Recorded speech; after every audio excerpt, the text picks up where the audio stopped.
familia, hoy les quiero compartir un tema que le denominé Buenos y Bendecidos Días, Mundo Cruel.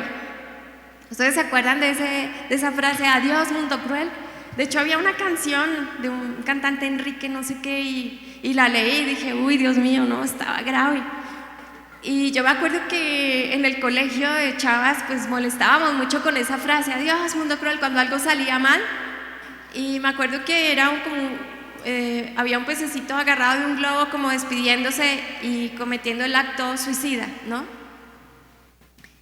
Y yo le puse este título a este tema porque pues vivimos en un mundo difícil, es verdad. O sea, el mundo está muy bombardeado de valores antisonantes y de pronto usted está ahí y dice, chin, o sea, esto atenta contra la vida, atenta contra cosas tan importantes como la familia y pues es un poco difícil, ¿sí? ¿Este mejor? Sin embargo, a pesar de todo esto, cuando uno ve, digamos, las noticias y lo difícil que es ver lo feo, el lado feo del mundo, pues quizás esto nos lleva a pensar que lo mejor que podemos hacer para no contaminarnos, ¿sí? O para no dañarnos nuestra fe, que lo mejor sea alejarnos del mundo, ¿sí? El mundo es malo, el mundo es cruel, el mundo está muy mal, ¿sí? Y resulta que esta visión de la fe no solamente se trata de un suicidio como iglesia, ¿sí? Porque cuando la iglesia dice adiós mundo cruel, se está suicidando su visión, su misión en la vida. Y no solamente eso, sino que también llegamos a pensar que esto le agrada a Dios, que estamos coincidiendo con su voluntad, ¿sí? Ahora, usted me dirá, pero un momento, si Primera de Juan, acompáñenme a Primera de Juan 2:15, igual está acá en la hojita, los que tienen hojita, dice, pero ¿cómo? Si Dios dice, a ver, yo le pregunto una cosa, ¿hay que amar al mundo o no hay que amar al mundo? ¿Hay que amar al mundo? Bueno, los que dicen que no, ¿sí? A ver, dice Primera de Juan 2:15, no sigan amando al mundo ni lo que hay en él. Si alguno ama al mundo es porque no tiene el amor de Dios Padre. Entonces, muchas personas dicen, pero es que la palabra de Dios dice que yo no puedo amar el mundo, que eso es malo, ¿sí? Y el versículo 16 del mismo pasaje de Primera de Juan 2 dice, esto es lo malo del mundo, querer complacer los malos deseos. Entonces ahí nos explica un poco. El testimonio que dábamos hoy es un pequeño ejemplo de todo lo que pasa cuando una cosa es amar al mundo y otra cosa es negociar, ¿cierto? Contratar para encajar en cosas del mundo, ¿sí? Entonces a veces pensamos que estar en el mundo es a fuerzas hacer parte de o encajar, como dice acá, haciendo parte de esos malos deseos, dice, dejarnos atraer por lo malo que vemos y sentirnos orgullosos de lo que tenemos, pero nada de esto viene del Padre, sino del mundo. Entonces, ¿estamos claros con eso? ¿Porque Dios ama al mundo? Sí, ¿sí? Nuestro pasaje base, bandera, en todos los cursos de formación, y pues obviamente, pues digamos es la columna vertebral de la obra del Señor, es que Juan 3:16 dice, porque de tal manera amó Dios al mundo, que dio a su Hijo unigénito para que todo aquel que en Él crea no se pierda, mas tenga vida eterna. Y el versículo 17 dice, Dios no envió a su Hijo al mundo para condenar al mundo, sino para salvarlo por medio de Él. Entonces, el tema de hoy, familia, va muy ligado a un problema espiritual que deteriora mucho al creyente y se trata del legalismo. ¿Se acuerdan que cuando estudiábamos el espíritu, hay unas dificultades muy grandes en el espíritu Y la primera de ellas es como la neurosis espiritual, ¿sí? Cuando el creyente, por esa necesidad de aceptación con Dios, entra en una neurosis de que esto es bueno, esto es malo, hice mal, ¿y ahora qué hago? ¿Y cómo lo pago? ¿Cómo voy a resarcir ese problema? Y entra en una montaña rusa, ¿sí? Hoy Dios me ama, mañana no me ama, hoy siento que no me ama, debe ser por esto. Entonces es una vida terrible, es una cárcel, la vida del creyente. Y otro problema muy ligado a esto, un problema hermano de la neurosis, es el legalismo.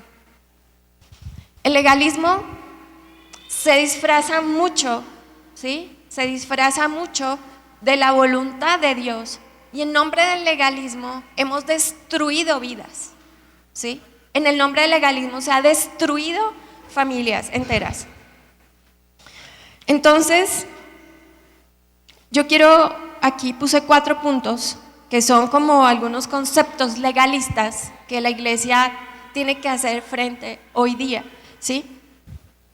El primero de ellos es, ¿qué dice el legalista? El legalista dice, Dios me ama y con eso suficiente, o sea, no necesito a nada ni nadie, ¿sí? Allá en ese grupo todos son unos hipócritas, eso dice el legalista, o sea, yo con Dios tengo todo, no necesito nada ni nadie para seguir creciendo y mucho menos como mezclarme con ciertas personas, ¿no? Entonces, vean familia, si yo entiendo, por un momento yo le invito a que haga esa rebobinar de su película, ¿en qué momento estaba cuando Dios lo alcanzó? ¿Y a través de quién lo alcanzó? ¿Quién fue la persona que fue? Y cuando usted estaba así, pero atrapado en el mundo, y esa persona fue y se metió a esa cárcel horrible a hablar a su corazón, obviamente en el poder del Espíritu. Pero dígame familia, si Dios lo encontró porque estaba en el momento donde usted estaba santo o buscando pues el espacio donde ahí sí está Dios, ¿no? Y por eso es que si nosotros tenemos que trabajar con esos conceptos legalistas, lo primero es decir, Dios me ama, pero sí ocupo a alguien y sí ocupo ciertas cosas. Por ejemplo, cuando la persona, digamos, el creyente es el único de su familia creyente, tristemente pasa que la persona comienza a alejarse de su familia, porque como son unos, no sé, poco creyentes, ateos, lo que sea, es que como ya no tenemos el mismo lenguaje, ya no tenemos el mismo sentir, el mismo pensar, ya no nos entendemos, ¿sí? Entonces, ¿qué pasa? La relación, ¿cómo empieza el matrimonio? De mal en peor. Dígame si eso es lo que Dios quiere. Obviamente no. O con los hijos, ¿sí? Que usted como en su temor de que no hagan bien las cosas para Dios, les manda la vara legal y demás y empieza a alejarlos en lugar de acercarlos.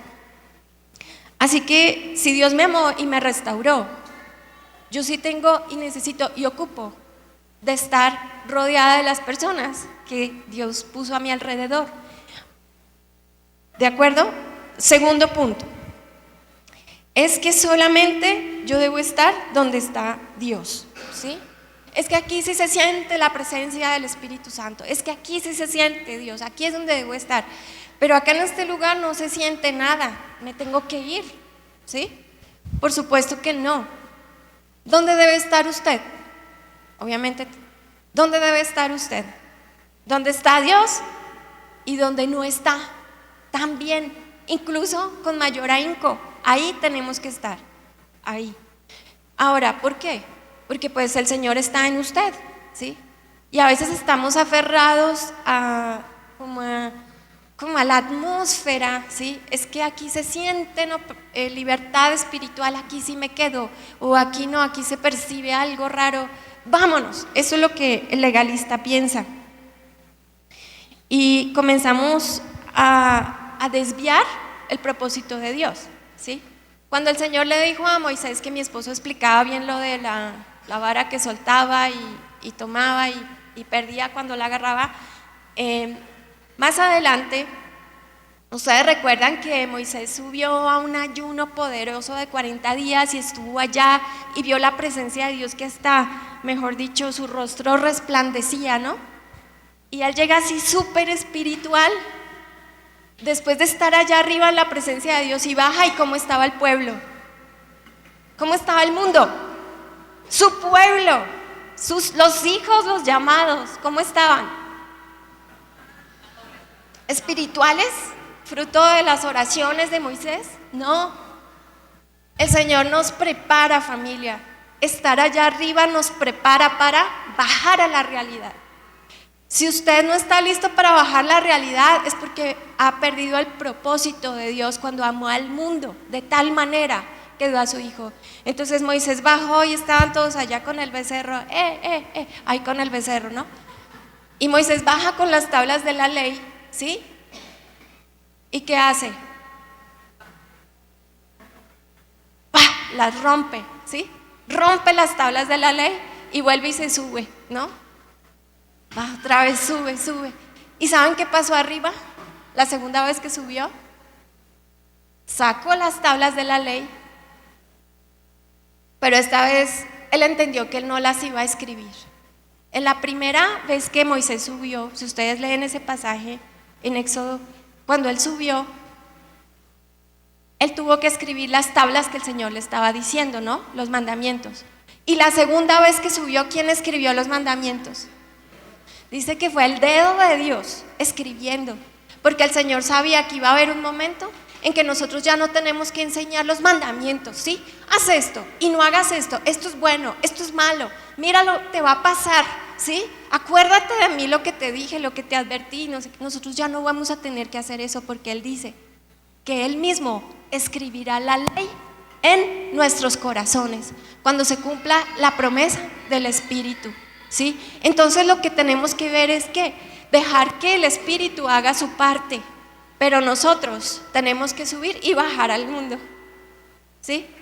Y estar ahí y ver al discípulo ahí con el becerro y todo, pero familia, nosotros tenemos que desprogramarnos de esa mentalidad de estar solamente allá arriba, en la cima, ¿sí? Donde se respira la presencia de Dios. No, tenemos que ir a los lugares oscuros, desolados y vacíos también. Ahora, el tercer punto dice, y es algo muy común, donde el creyente legalista llega un momento en que ya no soporta más y dice, voy a renunciar a mi trabajo. Y yo no, ¿cómo? ¿Por qué? Dios me dijo. ¿Y cómo? Dios le dijo que renunciara. ¿Cómo? Sí, es que todos allí son unos pecadores en mi trabajo, ¿sí? Yo ya no aguanto más tanto pecado ahí junto, ¿sí? Casi que siento que me desintegro, ¿sí? Ahí. Y entonces uno dice, Dios te dijo eso, sí. Es terrible, pero lo que el Señor le dijo a Moisés es, mi presencia va a ir contigo. Ve a ese lugar que tienes que ir, mi presencia te va a dar descanso, ¿sí? Pero no dejes de ir a la tierra de los gigantes, a la tierra, bueno, en fin, todo lo que él tenía que ya Josué conquistó, ¿sí? Entonces, el último punto dice el legalista, no estés donde hay pecado porque te vas a contaminar, ¿sí? Bien, nosotros estamos llamados a dar vista a los ciegos. ¿Dónde están los ciegos? ¿En su grupo de ayuno y oración? Pues espero que no, pero bueno, no, de pronto sí, pero lo más seguro es que pues estén en ese familiar con el cual se dejó de hablar hace mucho tiempo, por ejemplo, ¿sí? Bueno, voy a nombrar, aquí ya podemos ir completando en estos 4 puntos, en la rayita que está en blanco, vamos a completar cuáles son los 4 temores que tergiversan la fe. Ustedes saben que el amor echa fuera el temor, ¿sí? Pero la fe mezclada con miedo, ¿qué produce? la fe mezclada con miedo es una bomba destructiva, ¿sí? Porque yo puedo tener fe, es decir, un conjunto de creencias. Yo puedo creer en Jesucristo, el Padre, el Hijo, el Espíritu Santo, creador del cielo y la tierra. Yo puedo creer en todo eso, pero mezclarlo con mis miedos. ¿Y qué genera? Castigo. Castigo para mí y castigo para todos. Entonces el primer miedo dice, es temor a todo lo nuevo. El primer punto es cuando yo tengo temor a todo lo nuevo. ¿Sí? La tecnología, yo me acuerdo que eso fue una algarabía cuando en pandemia mi esposo empezó a estudiar tecnología para transmitir un tema y nos imaginábamos la iglesia virtual y todos los creyentes opinaban, no, esto no es de Dios, se va a enfriar la iglesia. Y no, familia, o sea, la tecnología es buena si usted la usa para bien y es mala si la usa para mal. Pero a veces estamos como, no, entró un greñudo a la iglesia, sáquenme al greñudo, ¿sí? ¿Cómo se presenta así? No, o sea, eso no se puede, ¿sí? Después, ¿quién le pone el swing ahí? Yo me acuerdo que en Ciudad de México una vez nos invitaron a una feria de la Liga Bíblica Unida y pues ahí conocí las 1000 gamas de Biblias espectaculares de todo y pues obviamente había stands de movimientos y había un movimiento grandísimo en una esquina que era los rockeros, hard rock cristiano, ¿no? Entonces obviamente de negro, ¿sí? El pelo hasta acá y todo, y ahí estaban, aleluya, aleluya. Y pues no se entendía muy bien la letra, pero pues tenían, ahora familia, dígame usted, en un momento, eso para algunos era, Dios mío, del maligno, ¿sí? ¿Cómo van a hacer rock cristiano? ¿Sí? Ahora esperen los corridos cristianos, que también hay corridos cristianos, reggaetón cristiano, o sea, hay de todas las gamas que ustedes, dígame qué música le gusta, se la tengo, ¿sí? Gracias a Dios, ¿sí? Que a veces tiene su playlist y por allá y se le filtra un mensaje de bendición a través de ese género musical. Pero llega un momento en que el miedo a lo nuevo, ¿sí? Cuando los cantantes ganan Grammys y todo, les va terrible. Los mismos cristianos, pero lo acribillan porque se gana un premio.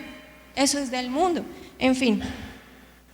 Ahora, el segundo temor es el temor por amarme a mí mismo, ¿sí? Como hemos aprendido tanto la importancia de quitar el ego y ponerlo allá abajo, pero eso no quiere decir que usted no se ame. Imagínese usted buscando novia, ¿sí?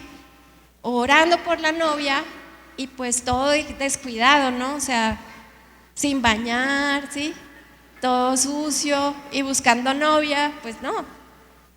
Pues así pasa en general en la vida, familia. Acuérdese, amarás a Dios sobre todas las cosas y al que está a tu lado como a ti mismo, ¿sí? Entonces, demuestra un amor propio, la manera como yo amo, ¿sí?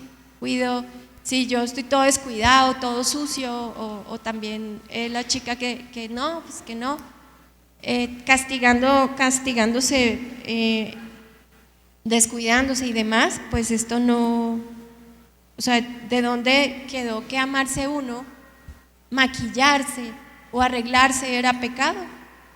¿Verdad? Qué bonito ver personas que sí le dedican tiempito a eso y pues de pronto no va a estar 2 horas ahí, ¿sí? Así calándose, pero qué bonito ver una mujer elegante, o sea, yo digo, qué padre ver un hombre pulcro, o sea, son personas que uno dice, se quiere, ¿no? Se quiere, se ama y pues todas esas cosas demás que vienen de mano con el amor propio. Ahora, el tercer punto es temor al éxito, ¿sí? Temor al éxito.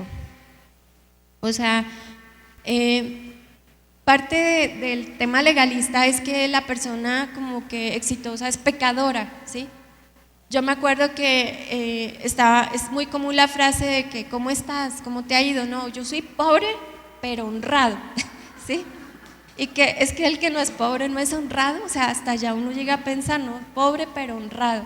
Y cuando nosotros fuimos colonizados, pues la enseñanza era pues que esa fue la cruz que te tocó llevar, eso te pasa por todo lo que eres, ni modo, o sea, prosperar, uy no, terrible. Y pues aunque eso no es el objetivo número uno, pero dígame familia, levante las manos los que tienen sueños y anhelos profesionales, los que tienen sueños y anhelos de que su empresa un día genere trabajo, de que los recursos que usted tiene un día ayuden a más gente.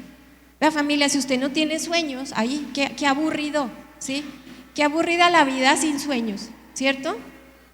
Que como que, ¿y hoy qué vamos a hacer? No, pues conquistar el mundo, ¿no? Decía Cerebro, le decía a Pinky, conquistar el mundo. Y todos los días, ¿qué vamos a hacer hoy? Y yo sé que mi esposo a veces se levanta a orar y dice, bueno, Señor, ¿qué vamos a hacer hoy? Y el Señor le dice, conquista, conquista. Y vamos por, obviamente, los sueños son metas con alas y uno continúa pues ese camino de éxito que Dios trazó para nosotros. Y el cuarto temor es el temor a la gente. Ahí para que complete la rayita, temor a la gente. Y este temor a la gente es el temor a que me fallen, ¿no? El temor a ser defraudado otra vez, el temor de que me queden mal, el temor de que no cumplan las expectativas. Y mi esposo hablaba de esa fe idealista que es muy destructiva también, porque yo idealizo a las personas creyentes y entonces también idealizo al pastor, idealizo a los servidores, idealizo a la persona que me compartió de Cristo y coloco unas expectativas que me siento siempre defraudada, o sea, siempre me fallan. Es que no era como yo pensé. Y yo tengo familia que es programarme de eso, pero porque son seres humanos, obviamente no voy a permitir cosas raras, ¿sí? Pero yo sí tengo familia que dejarme esos esquemas de que todos son iguales, ¿no? Pues yo fui criada en una familia súper matriarcal donde la frase era todos son iguales y todos son cortados con la misma tijera, ¿no? Y desafortunadamente pues eso es una mentira terrible, es una mentira que ha destruido muchos conceptos incluso hacia la familia. Entonces imagínense, súmele estos 4: miedo a lo nuevo, miedo a amarme yo mismo, miedo al éxito, miedo a la gente. Entonces, ¿sabe qué va a pasar en su vida? Nada. ¿Qué hizo con su vida? Nada. Como el que se le dio un talento, ¿se acuerdan? Cuando llegó el Señor y le preguntó, bueno, ¿qué hiciste con mi talento? Y él dijo, no, Señor, pues tuve miedo, entonces lo escondí debajo de la tierra porque yo sabía que tú eras un hombre estricto. Entonces aquí está tu talento. Y el Señor le dice, no vas a poder entrar en el gozo, no vas a poder entrar en el gozo del Señor. La puerta del gozo del Señor está abierta ahí para que tú y yo trabajemos y desmontemos todos estos temores y multipliquemos los talentos, los dones, todo lo que el Señor nos dio, porque estamos llamados a eso, a multiplicar. Entonces, aunque yo no tengo que aprender y convivir todo lo que está en el mundo, pero sí voy a hacer una separación y voy a estar en el mundo, ¿sí? ¿Una iglesia que está encerrada en un edificio es iglesia? No, la iglesia está afuera. La iglesia es respuesta, la iglesia es revolución en amor. Y vaya que se nos avecinan revoluciones, ¿verdad? En noviembre de este año, Guadalajara va a ser la sede principal mundial de los Gay Games.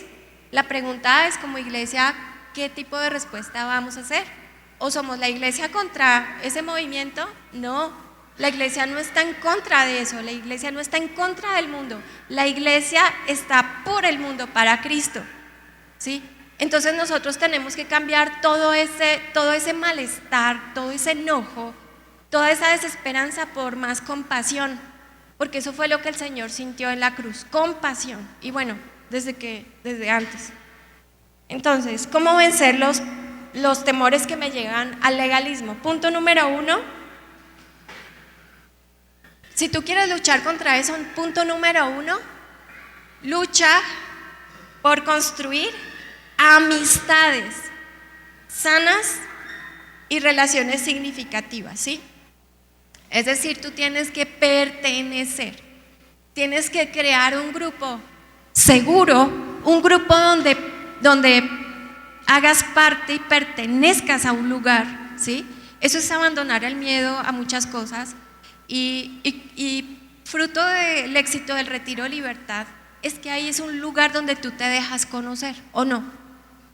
Si tú no te dejas conocer, incluyéndote a ti, dejarte conocer, no vas a experimentar libertad. Fuimos diseñados así, fuimos diseñados para dejarnos conocer y para pertenecer a un lugar donde yo pueda sentirme seguro. Por supuesto que es muy importante lo que acá está en negrita, y es que tú no puedes ofenderte con facilidad. Mi esposo dio un tema un día que era ofendibles, ¿lo recuerdan? Nosotros tenemos que dejar de ofendernos con tanta facilidad, ¿sí? Porque, vea familia, hay una cosa que es cierta, y es que las personas tienen derecho a pensar como quieran o no. Si no le gusta cómo te vistes, cómo dijiste, lo que hiciste, tienen todo su derecho a pensar como ellos quieran, no está mal, no te duelas de eso. Pero el problema sigue siendo de la persona que lo piensa, tranquilos, ¿sí? No te ofendas si está hablando, está diciendo que es que dijo, no, la familia, está en todo su derecho. Yo no le puedo prohibir a nadie que piense, que diga, que haga. Pero pues, ¿sí? No seamos ofendibles y entendamos que fuimos diseñados para crear fraternidad, ¿sí?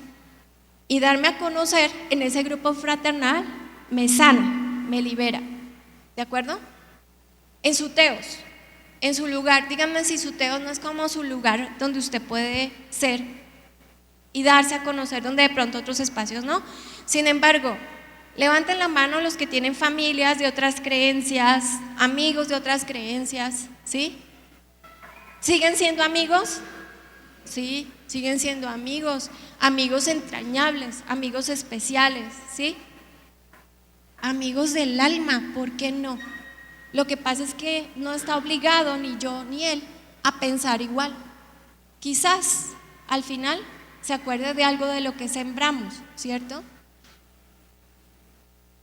Pero sí es muy importante la familia. Hay algo que pasa mucho y, por ejemplo, yo escuchaba una señora hace mucho tiempo cuando yo me empecé a congregar, y ella comentaba y decía, es que yo siempre fui cristiana y mi hija se novió con un muchacho del mundo, ¿sí? Se novió con un muchacho del mundo y claro, todos así, ay no, alerta, alerta, ¿sí? Pues obviamente queda uno así como, ay, uno prefiere pues que sea alguien ya maduro en la fe, pero no, se enamoró de un muchacho del mundo. Y me dice, ¿y qué cree? Al año estaba embarazada. Y todos, uy, no, pues sí, qué difícil, no sé qué. Pero el muchacho empezó a asistir a la iglesia. Y el muchacho empezó a orar y empezó a trabajar en su vida, empezó a sanarse, empezó a pertenecer. Y entonces llegó un momento y pues el muchacho le dijo al líder, le dijo, me quiero casar con mi novia, la mamá de mi hijo. Y el líder le dijo, no, ustedes no se pueden casar porque están en pecado. Usted sabe que esa parejita quedó excluida completamente de la posibilidad de pertenecer a un grupo de matrimonios, ¿sí? Porque están en pecado y están condenados eternamente a su pecado. O sea, imagínense hasta dónde llegan los alcances, ¿sí? De no poder comprender la compasión y sobre todo el alcance para no poder integrar algo de tanta bendición, una familia y sobre todo una pareja que le está apostando a la familia. Así que en este tema familia yo sí creo que hay que renunciar a muchas cosas. El punto número 2 dice, ayudar a otros es renunciar a lealtades destructivas. ¿Cuáles son las lealtades destructivas con las que quizás todos hemos crecido, no? Si te vas, me muero, ¿no? Cuando se iba el hijo de la casa, el cuarentón. Si te vas, me muero, ¿sí? Todo lo que hice por ti, con esto me pagas, ¿sí? Yo que entregué mis mejores años, mi juventud, mis tesoros, ¿sí? Dice la abuelita. Todo lo entregué y miren que nadie me defendió, nadie me apoyó, ¿sí? Y entonces esas lealtades las trasladamos a nuestro caminar en la fe, lo trasladamos. Entonces cuando alguien se sale de un grupo X, pues yo emotivo, te vas a acordar, te va a ir mal, ¿sí? O sea, terrible, te va a ir mal y entonces empieza una crisis terrible en medio del proceso de crecimiento del grupo, de liderazgo y demás. Y entonces todo lo que se sale, o sea, nosotros tenemos que renunciar a este tipo de cosas, porque miren, dice Proverbios 19:11. Esta está en la versión PDT, dice: al sabio la inteligencia lo hace ser paciente. Es admirable ver cómo perdona a los que le han hecho daño, es decir, pasa por alto la ofensa, o sea, pasa, no se engancha, sigue adelante, sigue creciendo. Que tuve una diferencia con mi consejero, que tuve una diferencia con mi hermano, con mi hermana, pues sigo adelante, ¿verdad, familia? Porque pues todos tenemos algún tipo de impacto de rechazo. Mire, ¿cuántas veces te has sentido ofendido o rechazado por algún familiar cercano? Todos, ¿verdad? Alguna cosa, algo pasó en la familia.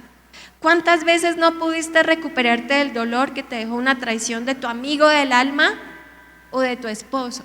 ¿Sí? Entonces la persona no logra salir de la desilusión y decidió no creer en nada ni en nadie, ¿sí? Y en esa cárcel se queda. La palabra de Dios dice, pero es que una señora me decía, es que la palabra de Dios dice, maldito el hombre que confía en el hombre. Sí, o sea, cuando le entregas el control de tu vida a una persona, pues grave, ¿sí? Pero dígame si acaso el Señor no cultivaba tiempos de calidad y de estrechar corazón con la persona que estaba al lado, ¿sí?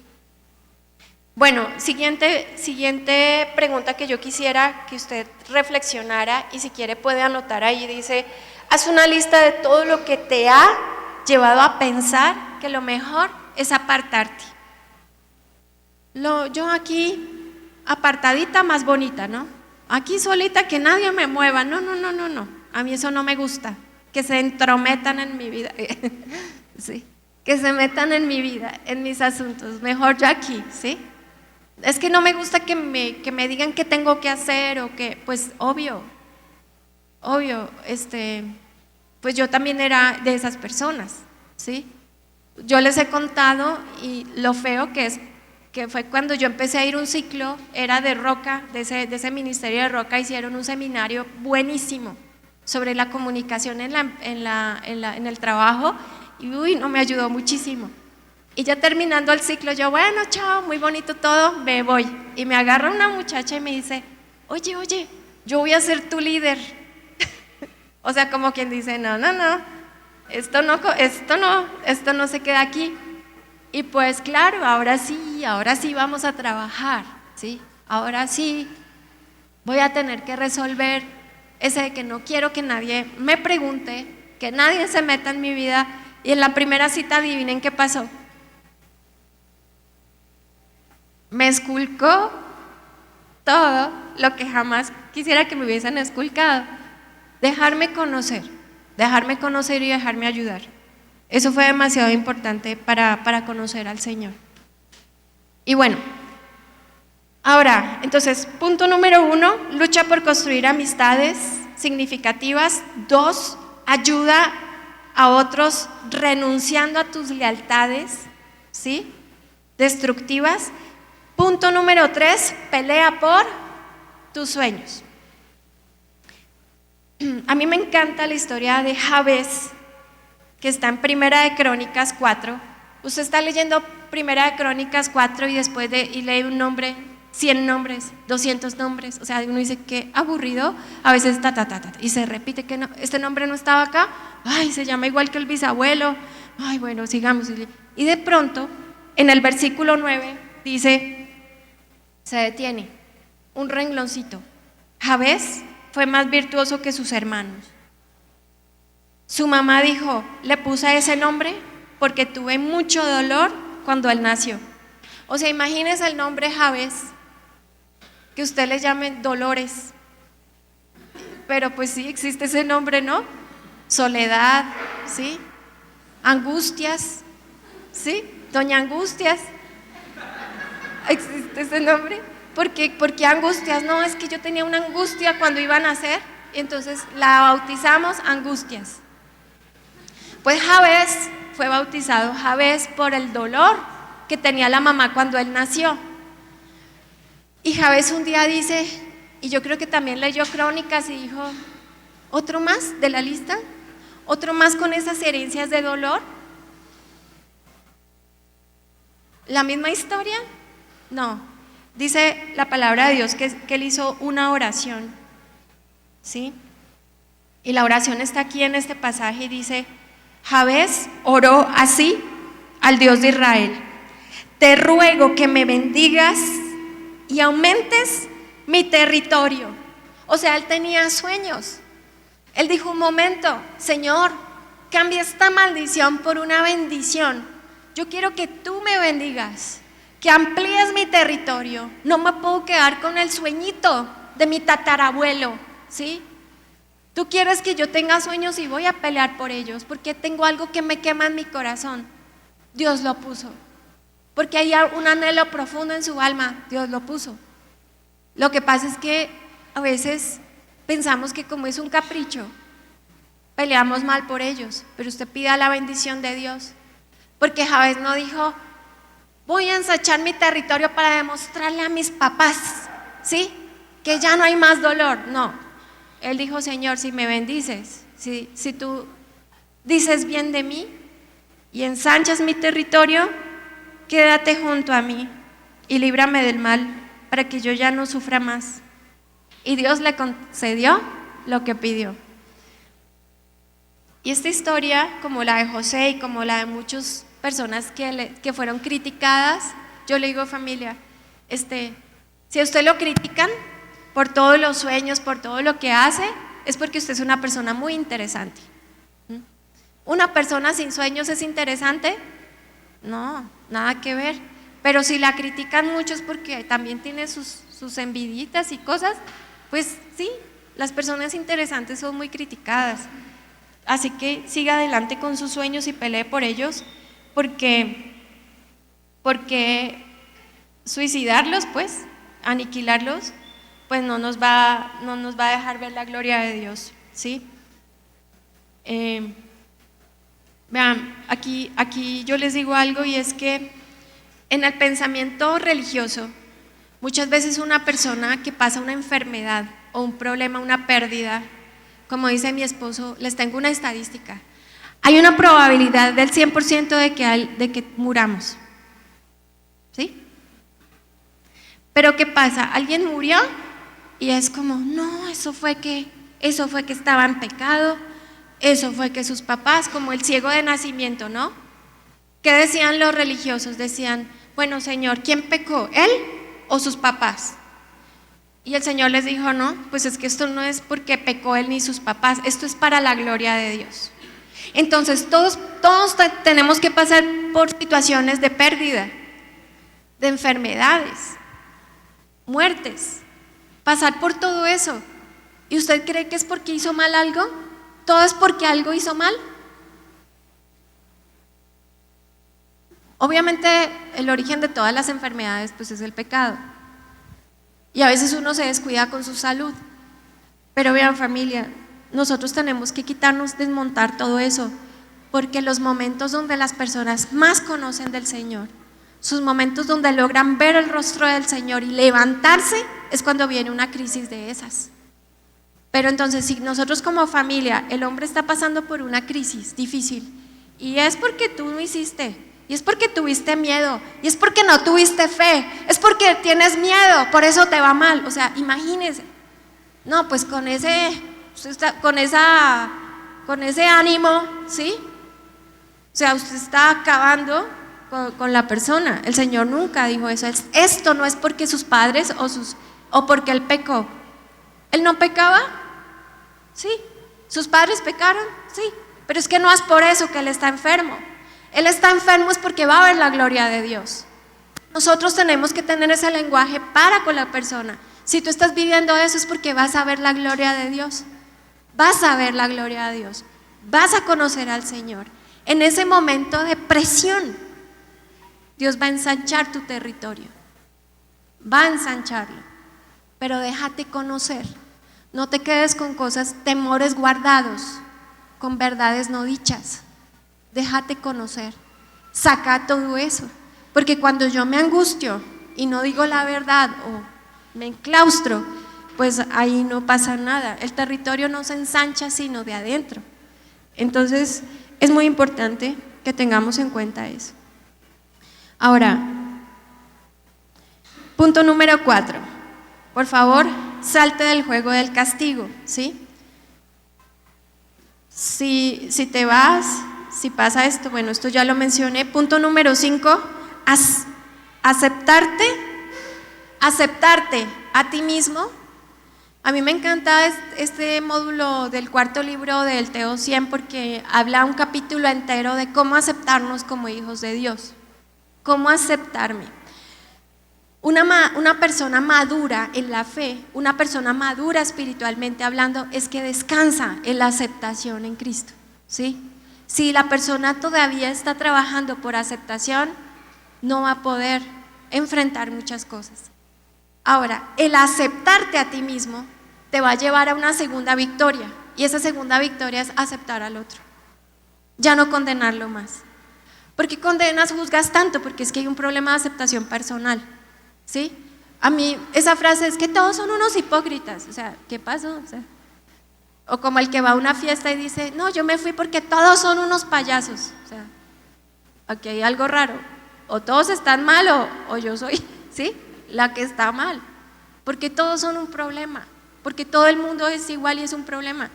Entonces, cuando yo acepto al otro, porque ya restauré la aceptación personal, ya me veo como hijo de Dios. Y sobre todo porque bendito es el lugar al que tú llegas, ¿sí? El Señor no les dijo, yo te voy a llevar a un lugar bendecido, no. El Señor dijo, tú vas a bendecir el lugar al que llegas, ¿sí? Tus pies van a pisar muchos lugares con alacranes, serpientes, ¿sí? Dice hablar de hollar escorpiones y demás. En el desierto eso había, escorpiones, serpientes, de todo. Pero Él dijo, pisen, y está el río Jordán, pisen el Mar Rojo, písenlo, la tierra de gigantes, písenla, que está todo rodeado, caminen, pisen fuerte, caminen, pise ese lugar, porque ese lugar es bendito cuando tú lo pisas. Entonces no critiques más el lugar. Cuando el Señor les dijo, tráiganme el informe, ¿cómo vieron la tierra prometida? No, esa tierra está mal, mundo cruel, los gigantes son crueles, nos van a devorar, nos van a contaminar con sus dioses. No, hubo solamente 2 que rindieron un buen informe, que fueron Josué y Caleb, y ellos dijeron, ¿saben qué? Sí, esa tierra es una bendición, de esa tierra fluye leche y miel, vamos por ella, porque Dios está con nosotros. Estás estancado en un problema económico, déjame decirte que esto es para ver la gloria de Dios. Vive estos puntos que yo te digo, lucha por tus sueños, no te estanques aislándote, pertenece y trabaja por esa aceptación que tanto necesita ser restaurada. Ahora, ¿qué necesita este mundo cruel? El mundo necesita personas que amen, personas que tengan compasión. Efesios 1:5 dice, en amor, habiéndonos predestinado para ser adoptados hijos suyos por medio de Jesucristo, según el puro afecto de su voluntad. Entonces, una pregunta, ¿Dios lo adoptó a usted por espiritual? ¿Por bueno? ¿Por cumplidor? No, por su afecto, porque Él quiso. Y dice, para alabanza de la gloria de su gracia con la cual nos hizo aceptos en el amado. Ya se me acabó el tiempo. Así que, sé una bendición para el mundo, ¿sí? A mí me encanta, para terminar, Daniel estaba en cama enfermo, el profeta Daniel, cayó enfermo después de una visión y el Señor le dijo: Daniel, muy amado, a mí me pasa que cuando me enfermo yo no me siento amada. Cuando me enfermo yo, no sé, se me va la fuerza emocional. Pero yo cuando leí este pasaje, Daniel, qué padre que aún estando enferma yo me pueda sentir amada por mi papá, porque la enfermedad no es un castigo por lo carnal, por el chisme que conté ayer. Obviamente no sea chismoso, pero por eso me enfermé. No, familia, Dios no trabaja así. Cuando usted, como dice estos 4 puntos, cuando usted sepa administrar la presión, va a recibir extensión. No se preocupe que a veces tenga que vivir presión, esto no es un castigo. Aprenda a administrar la presión, Dios le va a dar una bendición más grande. Y cuando sepas estar firme en el momento difícil, porque yo no sé quiénes han escalado una montaña, pero pues eso, Dios mío, a mí, ¿sí? Estar firme, ¿sí? En un lugar donde muchos se resbalan, estar firme ahí te va a permitir que en la cima tú puedas ser útil para los que se están resbalando. Así que si te estás resbalando en ese momento, no pienses que te vas a hundir. Es que hay una cima esperándote, porque Dios te va a usar allí y vas a saber lo que es estar resbalándote de una crisis, de una quiebra, de una pérdida terrible, de una decepción amorosa, no sé.